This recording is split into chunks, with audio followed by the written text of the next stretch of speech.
வணக்கம் நண்பர்களே, இனிய புத்தாண்டு நல்வாழ்த்துக்கள்.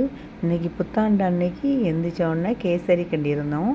கேசரி கிண்டிட்டு இன்றைக்கி சமையல் என்னதுன்னா சாப்பாடு வச்சிட்டேன். சமையல் என்னதுன்னா சாம்பார் தான்.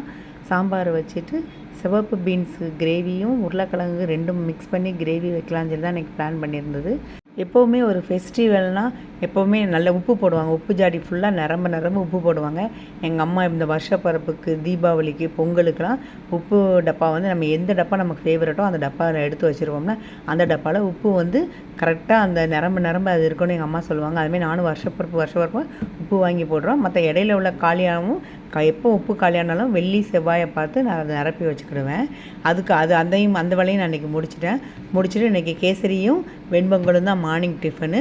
இது ஏலக்காய் தான். அந்த பருப்பு மட்டும் எடுத்து நான் போட்டிருக்கேன்.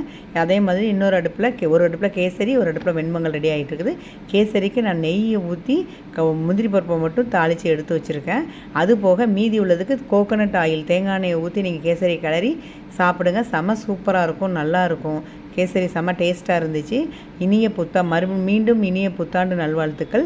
இன்றைக்கி நான் என்ன சமையல்னு சொல்லி அதையும் நான் உங்களுக்கு காமிச்சிருக்கேன். இந்த கிரேவி செம்ம சூப்பராக இருந்துச்சு.